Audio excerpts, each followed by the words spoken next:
Hello guys, आप देख रहे हैं यूट्यूब चैनल टेस्टी पॉइंट। तो जो कंप्लीट एग्रीकल्चर की सीरीज़ थी उसका आज डे 13 है। तो आज इस डे 13 में हम पढ़ेंगे आर्थिक महत्व के कीट। और आपको एक जानकारी बता दें कि आईसीआर के जो ओल्ड पेपर्स हैं उनके सेट चैनल पर आ गए हैं। आज बायोलॉजी का पेपर डाला गया था, तो जो भी स्टूडेंट्स आईसीआर के इच्छुक हैं वो जाके देख लें। तो चलिए आज का वीडियो स्टार्ट करते हैं बिना टाइम वेस्ट किए। तो हम पढ़ेंगे आज इसमें आर्थिक महत्व के कीट डे 13 में। तो अभी तक हम लोग 2400 क्वेश्चंस कवर कर चुके हैं। तो आर्थिक महत्व के कीट में पहले जनरल साइंस के कोई क्वेश्चन देख लेते हैं।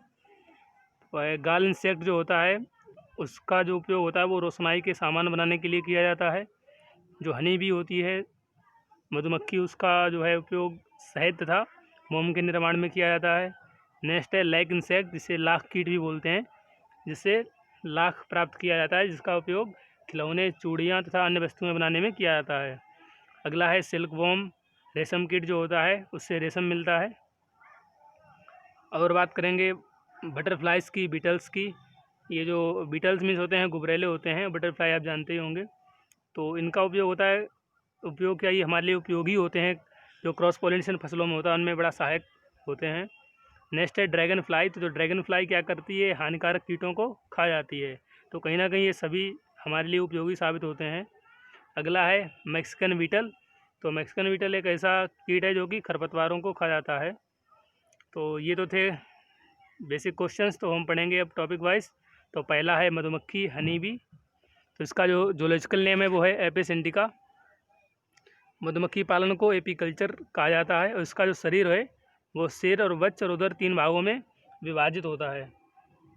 नेक्स्ट है इसमें एक जोड़ा संयुक्त नेत्र कंपाउंड आइज और मध्य पृष्ठीय पर 3 सरल नेत्र और पाए जाते हैं। और ये मधुमक्खी जो होती हैं वो कॉलोनी बनाकर रहती हैं। नेक्स्ट है इनकी जो कॉलोनी है उसे हाइव बोला जाता है, हाइव के नाम से जाना जाता है, जिसे जो छत्ता होता है उसे हाइव कहते हैं। और इसके जो माउथ पार्ट्स होते हैं वो रेस्पिंग टाइप के होते हैं।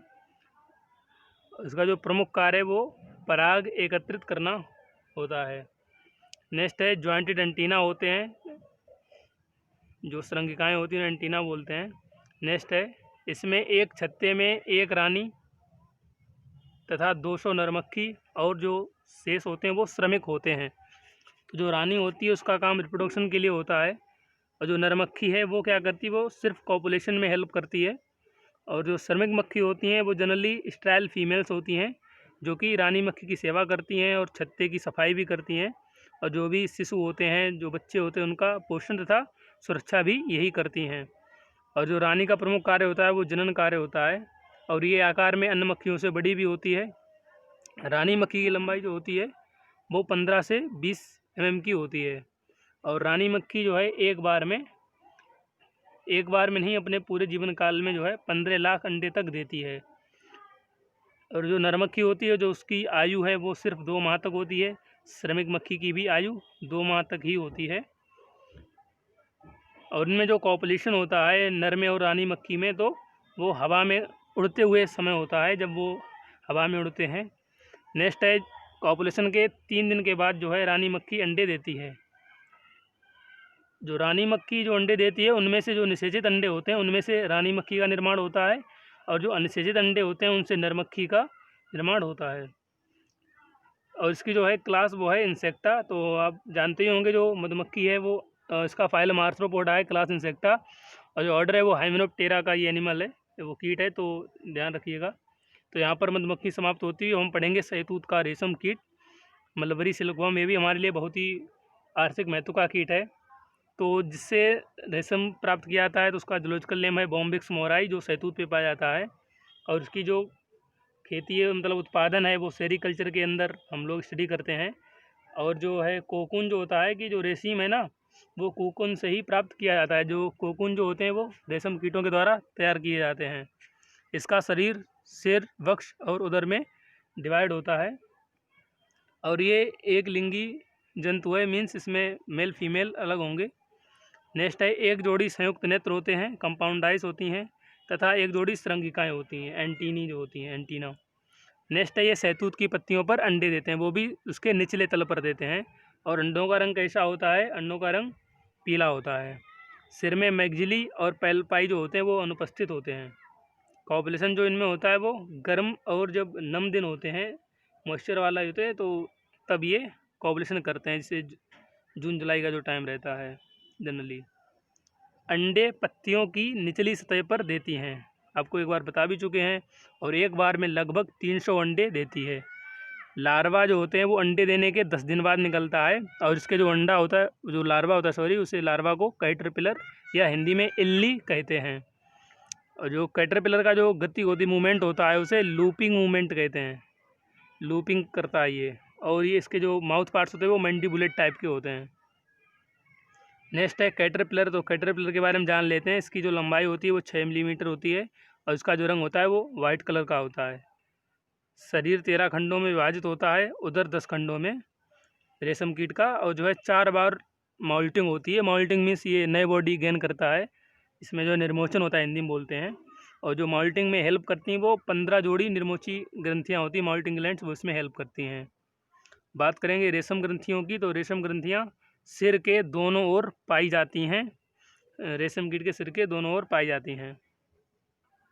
अब बात करेंगे कि जो सिर के दोनों ओर लार ग्रंथियों से जो रेशम विकसित होता है, लार ग्रंथियों से जो रेशम विकसित होता है, वो ग्रंथियों से स्रावित एक चिपचिपा पदार्थ निकलता है, जिसे लेबियम के सूक्ष्म रंध्रों से बाहर निकलता है। और इसी समय 2 अन्य ग्रंथियों से गोंद जैसा चिपचिपा पदार्थ निकलता है। ये काफ़ी लंबा था, इसलिए हमने यहाँ पर शॉर्ट पॉइंट लिख दिया। उसे जो लंबा चिपचिपा पदार्थ निकलता है उसे सेरेसिन कहते हैं। तो जो चिपचिपा पदार्थ है उसे क्या बोलेंगे? सेरेसिन। और सभी को आपस में चिपका कर एक ठोस फिलामेंट तंतु के रूप में बदल जाता है, जिसे क्या बोलते हैं? कोकून बोलते हैं। यही लास्ट स्टेज रहती है जिससे रेशम प्राप्त करेंगे। और एक कोकून में जो है 1000 से 1500 मीटर तक लंबा रेशम का तंतु जो है लिपटा रहता है, कच्चे रेशम का। और जो ये प्यूपा की बात है, तो प्यूपा क्या होता है कि ये जो है कोए के अंदर जो होता है, कोया कोकून को बोलते हैं, तो उसके अंदर जो कैटरपिलर होता है वो उसमें विश्राम करता है, तो उसको ही प्यूपा बोलते हैं, जब वो कवर हो जाता है चारों तरफ से। इसका जो संपूर्ण जीवन चक्र है वो 56 दिनों में कंप्लीट हो जाता है। और जो सबसे ज़्यादा रेशम प्राप्त किया जाता है तो वो मलबरी सिल्क वॉर्म से ही किया जाता है, रेशम शहतूत के रेशम कीट से, तो इसी जात से प्राप्त होता है। अब हम कुछ अन्य जातियों की बात कर लें रेशम कीट की नहीं, हाँ रेशम कीट की। शहतूत का तो अलग वाला था, और भी जैसे टसर सिल्क वॉर्म है, मूंगा सिल्क वॉर्म है, इरी सिल्क वॉर्म है, giant silkworm, oak silkworm है। से जो जायंट वाला होता है इसको बड़ा रेशम कीट कहते हैं, और ये तो सब थे ही। तो सबसे ज़्यादा रेशम कीट किससे मिलता है? जो रेशम होता है वो शहतूत के रेशम कीट से मिलता है, बॉम्बिक्स मोराई से। तो यहाँ पर जो है रेशम कीट खत्म होता हुआ, अब हम पढ़ेंगे टर्माइट्स, दीमक के बारे में। तो दीमक जो है इसका साइंटिफिक नेम जो है ओडोंटोटर्मिस ओबिसस है। इसका भी शरीर शेर बच्चा और उदर में विभाजित होता है। उदर जो है वो 10 खंडों में विभाजित होता है इसका, और अंतिम खंड पर एनल सर्कस पाया जाता है, गुदालूम जिसको हिंदी में बोलते हैं। तो उधर 10 खंडों में था और एनल सर्कस पाया गया अंतिम खंड पे। और जो इसका वक्ष होता है थोरैक्स, उस पर जो है 2 जोड़ी पंख और 3 जोड़ी टांगें होती हैं। दीमक के घर को टर्मिटेरियम कहते हैं, और मधुमक्खी के घर को क्या बोलते थे? हाइव बोलते थे। नेक्स्ट है दीमक के अंदर जो है सेलुलोज को पचाने की क्षमता होती है, इसी वजह से ये लकड़ियों को खा जाता है, जिससे हमारा काफ़ी नुकसान होता है। दीमक में क्या क्या होता है? इनकी जो है राजा होता है, रानी होती है, श्रमिक होते हैं और सैनिक होती है। ये 4 में डिवाइड रहते हैं। तो राजा रानी का काम होता है कॉपुलेशन का, जो कि बरसात की शुरुआत में करते हैं। और जो श्रमिक और सैनिक होते हैं वो स्ट्राइल होते हैं। श्रमिक का कार्य होता है भोजन एकत्रित करना, सैनिक का कार्य होता है सुरक्षा तथा सफाई करना। और इनमें अपूर्ण कायांतरण पाया जाता है, कम्प्लीटली कायांतरण नहीं होता है। तो ये तो थे सब की पॉइंट्स टर्माइट्स के। अब हम पढ़ेंगे मेढक के बारे में। तो मेढक जो है इसका जूलॉजिकल नेम है राना टिग्रीना। ये एक उभयचर जंतु है, एम्फीबियंस में आता है। ये कीट बच्ची होता है, एक लिंगी है, मीन्स अलग अलग होंगे नर मादा दोनों। और इनमें जो गमन होता है, मोशन, वो कूदने या तैरने से होता है। बात करेंगे निष्क्रियता की, तो मेढक में 2 प्रकार की निष्क्रियता पाई जाती है, डोमेंसी। एक तो होता है शीत निष्क्रियता, मीन्स सर्दियों में ये निष्क्रिय हो जाते हैं, तो उसको टर्म दिया गया हाइबरनेशन। एग्जाम में पूछा भी जाता है कभी कभी। और जो गर्मियों में निष्क्रियता होती है उसे एस्टिवेशन कहते हैं, ध्यान रखना इन चीज़ों को। इसका लार्वा जो होता है वो टेडपोल होता है। अब भ्रूण का विकास जल में ही होता है। मेढक के शरीर में ग्रीवा नहीं होती, सिर और धड़ में शरीर जो है डिवाइड रहता है। आँखें जो है निमेशक पटल द्वारा ढकी रहती हैं। अग्रपाद जो होते हैं उसमें 4 उंगलियां, और जो पश्चपाद पीछे वाले पैर होते हैं उनमें 5 उंगलियां होती हैं। और जो पीछे वाले पैर होते हैं उनमें पाँचों उंगलियों में एक झिल्ली होती है जो कि पतवार का काम करती है, जिससे मेढक आसानी से तैर सकता है। ऊपरी जबड़ा स्थिर होगा, नीचे वाला चलायमान होता है, और ऊपरी जबड़े में दांत उपस्थित होते हैं और नीचे वाले में नहीं होते हैं। इसमें मिश्रित ग्रंथि भी पाई जाती है। इसको मिश्रित ग्रंथि इसलिए बोलते हैं क्योंकि मेढक का पैंक्रिया जो अग्नाशय, ग्रहणी व आमाशय के मध्य में स्थित होता है, इसलिए इसे मिश्रित ग्रंथि भी कहते हैं। अब बात करेंगे आमाशय की, तो जो आमाशय होता है तो वो दो भागों में विभाजित होता है, एक तो कार्डियक और एक पाइलोरिक, तो इनमें डिवाइड रहता है। बात करेंगे जठर रस की, तो उसमें HCl पाया जाता है, जिसकी वजह से ये अम्लीय होता है। और जो मेढक की सबसे बड़ी पाचक ग्रंथि है वो कौन है? यकृत है। जनरली मेढक के काफ़ी सिमिलरिटी रहती है ह्यूमन से। अधिकांश शर्करा जो है वो ग्लाइकोजेनेसिस द्वारा ग्लाइकोजन में कन्वर्ट हो जाती है, ये प्रोसेस है ग्लाइकोजेनेसिस, और ये मैटर है ग्लाइकोजन। बात करेंगे यकृत जो होता है वो क्या करता है कि जो हानिकारक नाइट्रोजनिक पदार्थ होते हैं उनको यूरिया में परिवर्तित कर देता है। बात करेंगे मेढक के लार्वा की, तो मेढक को लार्वा क्या बोलते थे? टैडपोल बोलते थे। वो गिल्स द्वारा श्वसन करता है। और मेढक का जो हृदय होता है वो 3 वेश्मों में डिवाइड होता है। कितने वेश्म में? 3 वेश्म में जो है डिवाइड होता है। 2 अलिंद होते हैं और एक निलय होता है। मेढक का अंडा जो है उसे क्या बोला जाता है? मिसौली साइपल कहते हैं। टेडपोल कैसा होता है? शाकाहारी होता है। टेडपोल से हमने क्या क्या सीखा? टेडपोल जो है शाकाहारी होता है, और टेडपोल और वह श्वसन जो है गिल्स के द्वारा करता है। टेडपोल का जो मुख्य भोजन है वो क्या है? जलीय पौधे हैं, क्योंकि ये शाकाहारी था, और जब ये मेढक बन जाता है तो ये जो है एक तरीके से कीट बच्ची हो जाता है। तो इसके साथ मेढक के की पॉइंट्स समाप्त होते हुए अब हम बढ़ेंगे अगले पॉइंट्स की ओर अपने। अब हम पढ़ेंगे कबूतर। तो जानेंगे कबूतर का जूलॉजिकल नेम। तो जूलॉजिकल नेम है कोलम्बा लिविया। ये इसका जो शरीर होता है 4 भागों में विभाजित होता है: सिर, ग्रीवा, धड़ और पूँछ। इसमें चोंच पाई जाती है जिसके ऊपर एक जोड़ा नासा छिद्र होते हैं। बात करेंगे सीरी की, तो सीरी क्या होता है कि कबूतर की चोंच का जो आधारी भाग होता है वो खाल के द्वारा ढका होता है, जिसे सीरी कहते हैं। आँखों पर पलकें पाई जाती हैं, निमेषक पटल पाए जाते हैं, और जो कबूतर के जो पंख होते हैं वो वास्तविकता में अग्रपादों के ही रूपांतरण होते हैं, मॉडिफिकेशन होता है। और जो पंख है वो 3 भागों में विभाजित है: अपर आर्म, फोर आर्म और हैंड। इन 3 भागों में विभाजित होता है। इसे हिंदी में अपर आर्म को कहते हैं प्रकंड, और इसको प्रकोष्ठ, इसको हस्त कहते हैं।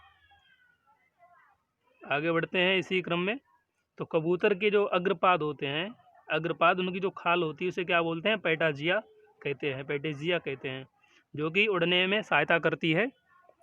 और कबूतर की जो पूँछ होती है उसके पृष्ठभाग पर ग्रीन ग्लैंड, प्रीन ग्लैंड ये पाई जाती है। और प्रीन ग्लैंड का काम क्या होता है? इससे निकलने वाला जो तेल होता है वो जलरोधी होता है, जिससे कि जब ये पानी आनी में जाते, पानी पीने जाते हैं, कुछ भी पानी में करते हैं, तो इससे कि वो आसानी से सूख जाए, पानी उन्हें परेशान ना करे। नेक्स्ट इसी क्रम में बढ़ते हैं टेरली और एप्टीरिया। आपको यहाँ पर लिखा दिखा रहा होगा टेरली एंड एप्टीरिया। तो टेरली के बारे में बता दें, त्वचा के जिन स्थानों पर जो पर होते हैं, फेदर लगे होते हैं, उन्हें तो टेरली कहते हैं, और जिन स्थानों पर नहीं होते उन्हें एप्टीरिया कहते हैं। जो पर होते हैं फेदर, वो फेदर ये 3 प्रकार के होते हैं। पहला तो एक कंटूर, डाउन, अभी तीसरा मिलेगा, तो पहले एक तरफ से देख लेते हैं। उड़ने के समय दिशा बदलना, रोकने में सहायता करना, और जो डाउन फीदर है वो शरीर के ताप को नियंत्रित करता है। तो जो भी स्टूडेंट्स हमसे नए जुड़े हैं वो चैनल को सब्सक्राइब कर लें, जिससे कि आपको ICAR के सारे पेपर और सारे अपडेट्स मिलते रहें। और जिन्होंने हमारे अभी तक प्रैक्टिस सेट नहीं देखे हैं तो हम ऑलरेडी 31% डाल चुके हैं, तो जाके देखिएगा। तो चलिए बढ़ते इसी क्रम में। और जिस स्टूडेंट्स को कुछ भी पूछना है किसी टॉपिक से रिलेटेड कुछ भी, तो वो हमारी टीम से संपर्क कर सकता है।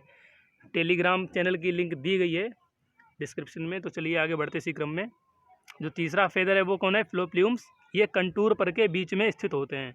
अब बात करेंगे पंख की, तो एक पंख में 23 क्यूल्स होते हैं, जिन्हें रेमाइजेस कहते हैं। और 23 उड़ान परों में 11 प्राइमरीज होते हैं और 12 सेकेंडरीज। और पूँछ के 12 उड़ान पर रेक्ट्रिसेज होते हैं। बात करेंगे इनका कार्य जो है, जो ये रेक्ट्रिसेज थे, उड़ान के समय नाव की रडार की भांति दिशा बदलने में सहायक होते हैं। और जो कबूतर होता है उसका पंख जो है वो प्रति सेकंड 8 से 9 बार तक फड़फड़ा देता है। तो देखिए कितना स्पीड रहता है कबूतर के पंख में। नेक्स्ट है, इसके पाचन तंत्र में मुख, घृसनी, ग्रासनली, क्रॉप, आमाशय, ग्रहणी, क्षुद्रांत्र, मलाशय व अवस्कर आदि होते हैं। आमाशय के 2 भाग हैं, प्रोवेंट्रिकुलस और गिजार्ड। नेक्स्ट है अवस्कर के 3 भाग। तो अवस्कर के कौन कौन से 3 भाग हैं उनको देख लेते हैं। पहला है कार्पोडियम, दूसरा है यूरोडियम और तीसरा है प्राक्टोडियम।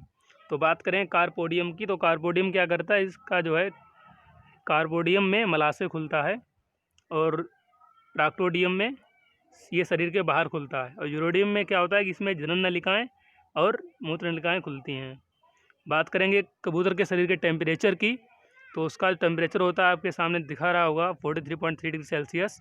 और इसके घोंसले को पिगन होल कहते हैं। तो कहीं ना कहीं हमने सभी के आपको घर जो निवास होते हैं उनके बारे में बताया है, तो उनको ध्यान रखिएगा। आपको एक बार फिर बता दें, कबूतर का जो घोंसला उसे पिगन हॉल कहते हैं। और जो हनी बी होती है, हनी बी का क्या होता है, हाइव होता है, छत्ता जो होता है उसे हाइव बोलते हैं। और दीमक के ग्रह को टर्मिटेरियम कहते हैं। तो चलिए बढ़िया आगे बढ़ते इसी क्रम में। मादा कबूतर का बायां अंडाशय व अंडवाहिनी विकसित होती है। बायां अंडाशय विकसित होगा और बाईं अंडवाहिनी भी विकसित होगी। और दायां वाला कैसा होगा, अविकसित होगा। तो जो भी प्रोसेस होती है वो कम्प्लीटली बाएं अंडाशय में ही होती है, क्योंकि दायां वाला अविकसित होता है। बात करते हैं अंडों के कवच की, तो वो कैल्शियम कार्बोनेट द्वारा निर्मित होता है। और जो नर कबूतर होता है उसका कार्य क्या होता है कि अंडे तथा घोंसलों की रखवाली करने का कार्य नर कबूतर का होता है। ये तो था ये कबूतर के की पॉइंट्स। बढ़ते हैं आगे इसी क्रम में। मादा कबूतर एक समय में 2 अंडे देती है। कितने? 2 अंडे देती है। चोंच में दांत जो हैं अनुपस्थित होते हैं। तो यहाँ से जो है कबूतर के की पॉइंट समाप्त होते हुए अब हम पढ़ेंगे खरगोश के बारे में। जो बहुत ही इंपॉर्टेंट पॉइंट्स हैं वही हमने यहाँ पर रखे हैं। तो इसका जो वैज्ञानिक नाम है वो है ओरिक्टोलेगस क्यूनिकुलस। आपको दिख रहा होगा। खरगोश संध्याचर होता है, मीन्स ये अधिकतर भोजन के लिए जो है शाम को ही निकलता है। और इसकी जो मादा होती है 6 महीने की होने पर बच्चे देना प्रारंभ कर देती है और प्रत्येक बार में 5 से 8 तक बच्चे देती है। बात करें इनके निवास की, तो ये शाखादार लंबी सुरंगों में रहते हैं। शरीर की खरगोश की जो ग्रीवा होती है काफ़ी छोटी होती है और सबसे बड़ा भाग धड़ होता है। खरगोश जो है सिर, ग्रीवा, धड़ व पूंछ 4 भागों में डिवाइड रहता है। और ये कैसा जंतु है? शाकाहारी जंतु है। शरीर 4 भागों में विभाजित आपको बता चुके हैं ये सभी पॉइंट्स। ऊपरी कटा हुआ ओंठ, ये ध्यान रखने वाली बात है। पूछा जाता है कि हेयर लिप किस में पाया जाता है, इसे करतोंठ कहते हैं।